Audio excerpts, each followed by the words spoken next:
The Ethiopian government has reiterated its commitment to maintaining peace and stability. It is also unreservedly trying to resolve the situations in the northern part of the country. What are some of the things that are standing in the way? Well, my guest today is Jeff Pearce, and he's going to help us find some answers to some of the issues. Ladies and gentlemen, with the program, I'm Shifara Olako. Do stay with us. Jeff, thank you so much for joining me, and it's really good to see you again, brother. Thanks for having me back. Yeah. As I said in my intro, the Ethiopian government is determined, to find peaceful and lasting solutions to the issues in the northern part of the country. However, TPLF seems to be paying no attention. In fact, we're hearing that it is beating the drums of war. So what is going on here? Well, to the best of my knowledge, from what I've been told, and I've been briefed by a couple of sources, is that they are preparing something again. We're back on familiar ground. A source has told me that basically they have gone into the Humera area and they're trying to demonize Fano and tell people, oh my gosh, Fano's coming, Fano's going to commit another atrocity, you've got to get out of here. And the word is that they are prepping to create another one of their atrocity actions that the Western media can jump on and play up, which will give them another excuse to do something. We've seen this before with the frozen bodies that suddenly go down to rivers and get shot at the same time, which is ridiculous. And apparently they're trying to do the same thing again. I would not be at all surprised if when they try, Lucy Casa is reporting on it because she goes back and forth and plays both sides now. So that's sort of the deal that I'm hearing. They have to do this because unless they have perpetual war, well, they're in deep trouble because otherwise their own people, Tigrayans, are fleeing their area in droves, trying to get away from them. And unless you have another excuse to start up another war, they would actually have to govern, which they can't. They're incompetent. They keep stealing the food from their own people. Even Casa's report, which I think is propagandistic in nature, claimed that Tigrayan women are turning to sex work. Yet at the same time, you're a journalist, I'm a journalist. Look carefully at the quotes in her stories. Does anybody talk for translation? The quotes are too perfect. So I have lots of questions, and we're never going to get, the unedited to hear what her so-called sources actually said, if they at all exist. So I would expect that what they plan to do is another propaganda thing of another staged atrocity, and that will be their excuse to start it up again. This could happen any day now. They've probably been waiting for this. They've probably been storing up for this. And they'll probably be unleashing it fairly soon. You know what? In this connection, the recent remarks by Dr. Tedros Adhanom, the Director General of the World Health Organization, seems to add, fuel to the fire.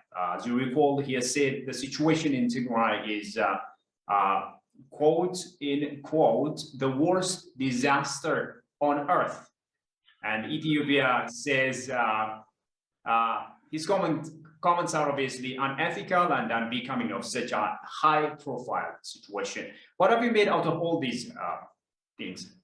The worst disaster on earth, eh? Well, let's see now. I went through some of the territories that TPLF left in Wallo and in the Amhara region, and I saw hospitals decimated. I saw universities ransacked and vandalized. I saw hospitals destroyed. I saw hotels laid waste. And I saw what they did to Afar region, but somehow this is the worst disaster on earth. Okay. First of all, of course, there are unethical remarks. You can go online. People have dug up the so-called manual of conduct that this guy is supposed to abide by as Director General of the WHO, which makes it explicit to say you're not supposed to engage in partisan political remarks.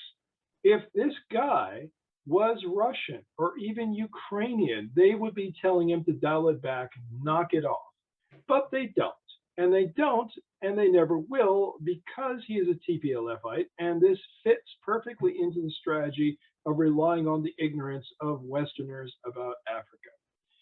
This is why I'm openly challenging this man's claims and his lies in a public debate with me, or with other Ethiopia advocates. Doesn't have to be me, but I'd gladly take him on. And you know something? He should be doing this. He keeps pushing this siege narrative. Well, you just interviewed recently Francesca Ronkin. I hope I'm pronouncing her name properly. Ronkin. She was right there in your studio. You met her. You posted a photo of her. The drivers of aid trucks who told her how often they deliver aid. And this man keeps doing this and lying. He has the bully pulpit where he is not accountable.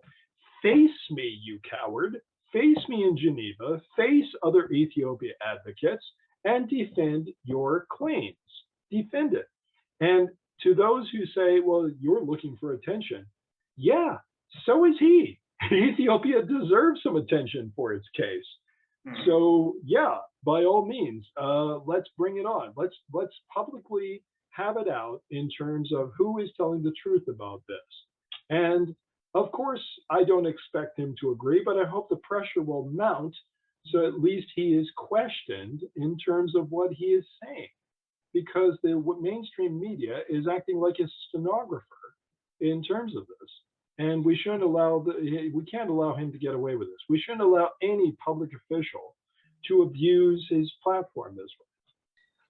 On the other hand, he also seems to put the blames on some global heads of state being, as he called, racist over not giving attention to Tigray, and as such, he lacks confidence in that. So do you see some irony here? What's your comment here? Well, let's get to the confidence issue, but first, let me double check something with you, and this is very important. We've talked together. You are black, right? The last I checked, you are black. Absolutely. Okay? And 110 plus million people in your country are black, right? Can we check that? So the thing is, this guy, again, wants to claim it's racism. So I see. So anybody who doesn't agree with his stand or with his position on Tigray, it's racist. Well, let's get to the confidence issue, because that is a long-held tradition in terms of democracies. You can look it up in terms of parliaments or national assemblies in France. You see it in the UK. You see it in Canada. We just saw it recently with Boris Johnson in terms of his own MPs, in terms of what's happening with him, and he was given the boot but is leaving slowly. What confidence means is, I don't believe in you anymore. I don't have confidence in you anymore. Therefore, I don't want to work with you. I don't want to be on your side in the parliament or the office. And this also extends to private sort of companies in terms of things. If you find, or even public administrations, if you find, hey, I don't believe in this guy anymore, I don't want to be affiliated with him, you walk. But here we have a man who is in a very cushy job, in a position of influence, who has openly claimed that the leaders of the Western world are racist, or is implying it. That, to me, sends a signal. We would not put up with this in diplomatic circles if you said this. If you said this, your host government would be calling you in and demanding to see you and say, hey, where do you get off saying this? So this guy has basically given the middle finger, so to speak, to Western leaders and said, well, I think you're racist if you don't agree with me. How can people work with him again? How can you work with him again? Now, the proper honorable thing for him to do would be to leave, to quit, and say, "Well, they're racist. They're not supporting the Tigray cause. Therefore, I'm going to step down." But he won't, and we know he won't because he's very nice and safe there in Geneva. And the second is the fact that this guy claims, what was your quote? The worst disaster in the world. Yeah. Well, why isn't he there? Why isn't he stepping down and devoting his energy and his skill and his acumen, what there is of it, to solving that?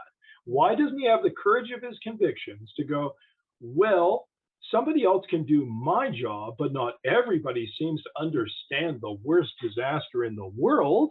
So why isn't he flying off to Mekelle and setting up shop there? But we know he won't, because this man is an intellectual and physical coward. And there's a very interesting additional point, which was made by somebody online, which I'm going to borrow. And that is today, Getachew Reda publishes, because I really believe this man must be chewing and slobbering his way through 5 trucks of aid a day all by himself. We've seen how large he is. He just had published today an article in the Africa Report, and I will quote you a line from it where he says, like all repressive regimes that prefer to do their dirty work without any scrutiny, the Abiy regime recoils at the possibility of the democratic West taking direct or indirect part in the mediation process. Now, which is it? The Western leaders are too racist not to pay attention to Tigray, and yet desperately you want them in the negotiation process, but you don't want certain Africans, the AU. The appalling hypocrisy in conflict of these two positions, the just is off the charts. They're racist, but we got to get the U.S. in there. We got to get the UN in there for the mediation process. Is it? Pick one. Sorry, no, not buying it. Not buying it at all. Beautifully put, Jeff. This being as it is also being accused of grave crimes in his native Ethiopia. He's also implicated in serious crimes in other parts of the globe. Some say he is also an immediate danger, even to the public health. So where is he heading now? Well, it's an interesting question because the man is guilty of sin. I went into this in my Medium article, Wolf in the Fold. And I'll be quite upfront about this. At the beginning of this conflict, I didn't know anything about him. But as I researched him more, and I used to say, people would push me and nudge me, and I'd say, I don't know enough. And eventually I researched him, and it's horrifying. The man's not a medical doctor, but I consider him the Mengele of Ethiopia. He tried to downplay cholera outbreaks. He's directly implicated in millions of Amhara disappearing off the just into thin air, off the rolls of the census, plus scores of women getting forced sterilization and contraceptives without informed consent. From the Washington Post, if you want to play the Western media card, they were reporting on him sucking up to China at the start of the COVID crisis. And the reason why he did this, because he thought that they would be on their side in terms of the TPLF propaganda and the struggle. And they discovered, nope, there's no allegiance there. He put millions of people around the world at risk. How many people possibly died because of this man's incompetence and his corruption? He changed his very quickly as the COVID pandemic situation escalated, gave his own skin. But yeah, this guy's a huge danger to public health. So as to where he's heading, he's arrived. This guy won't get the boot into a concentrated push to oust him. In the same way that the Americans realized at the last minute, oh my God, we got to get rid of Donald Trump. because Trump took them to the January 6th insurrection. And then people went, oh my God, he's for real. More people are going to die. But the true disaster of this is, and the true horror of this is that they will die first in Africa. And Westerners will, because their thinking is, well, Africans die there all the time. What's new? They've seen it in how many aid commercials that are broadcast on television. So people in my part of the world will go, yeah, what else? And so he'll skate by for a while on that indifference and that racism. And the only thing that will change is when white people in Europe start inconveniently dying of something. We came close to him being challenged over that by the Washington Post and other operations, but then he changed gears and to save his own ass. Unfortunately, that's what it's going to take. Yeah, as you remember, Jeff, a while back, I asked you if you thought it was a good idea for Ethiopia, if you remember, to have a permanent seat on the UN Security Council. Isn't the UN so corrupt, so to speak, that you don't see the point or think? What's your comment?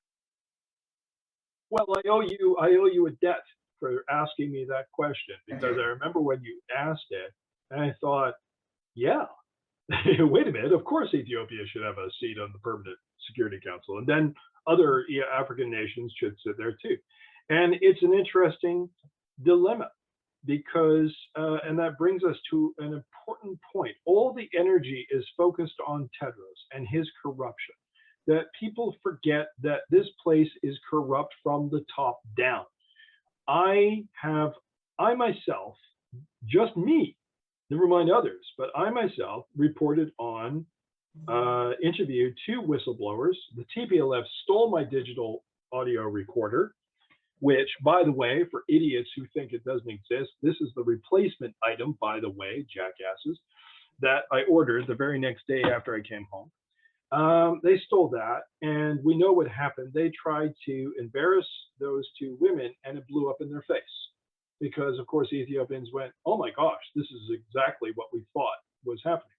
I reported on how the UN was complicit in helping the TPLF sabotage national exams when the interim government was still operating in Tigray.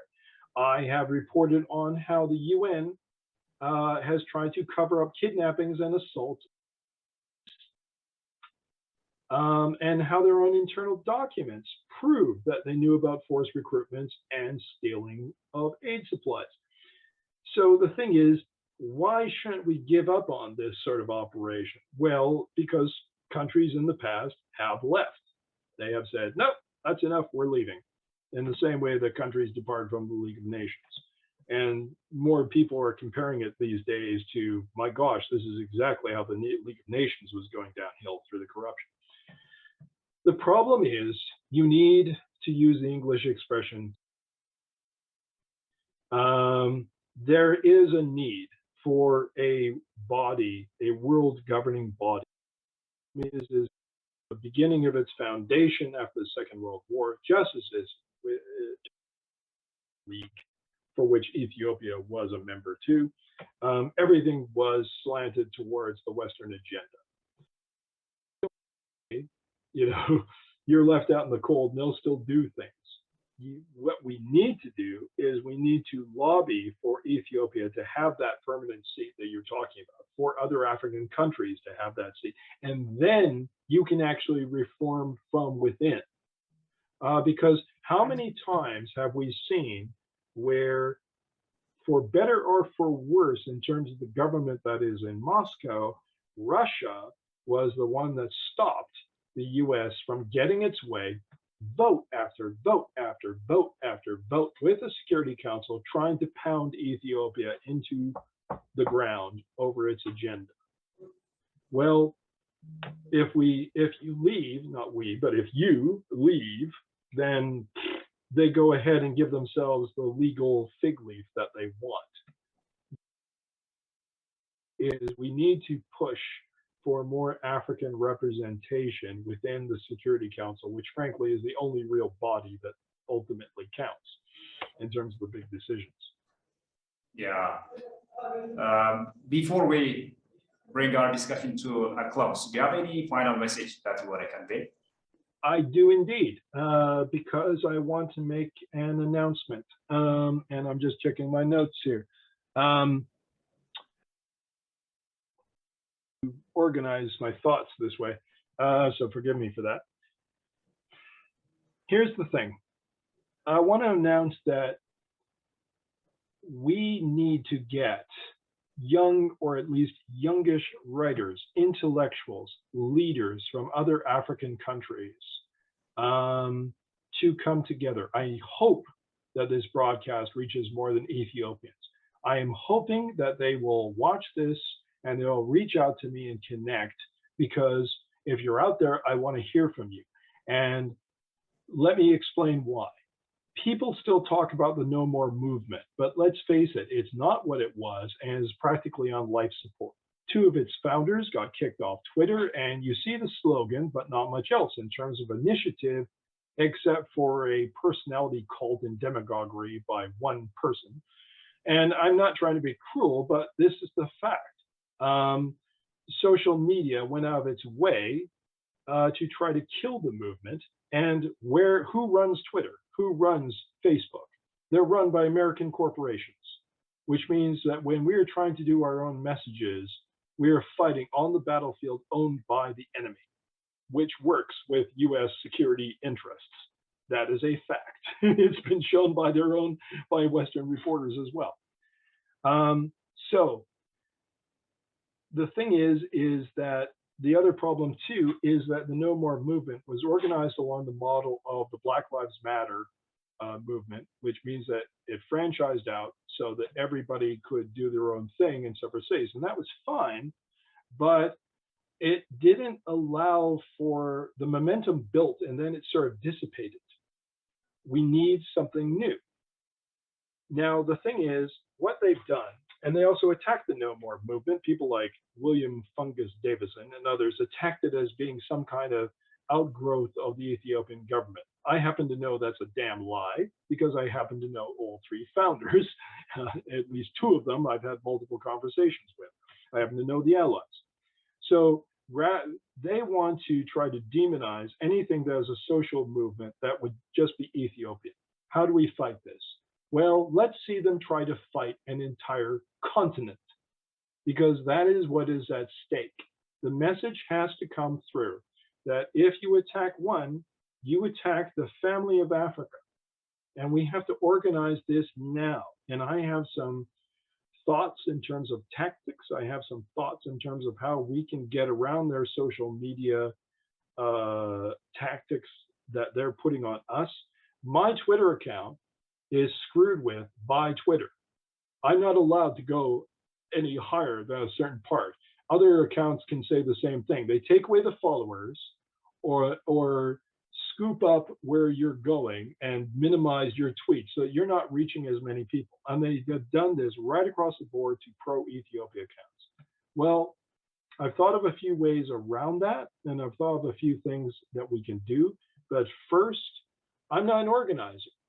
I'm just a hack writer who writes books, novels and history books.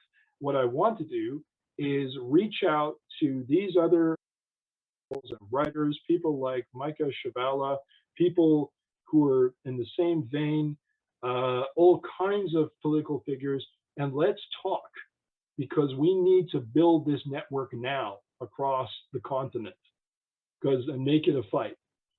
And when I get them, I will explain in a private closed session what we can do and how we can. I hope that you will find me. I'm under Jeff Propulsion on Twitter. I write on Medium. I write on Substack. We need to free Africa from the West's agenda now. And now is the time, because they will do this again. Once they're done with Ethiopia, they will move on and they will play these games, they will play these games again of interfering with social media posts into demonizing whoever speaks against the mainstream media narrative. We have to fight back. Please help. Please help Ethiopia now. Reach out to me and let's talk. Yeah, indeed. Now is the time. This is the clarion call, Thank you, Jeff, a historian, a novelist, journalist, a prolific writer. Jeff Pearce, thank you so much for your ideas and for staying up so late in the evening. Thanks a lot. Bye. Okay. Viewers, with that, we come to the end of today's program. Thank you as well for having been with us. Bye-bye.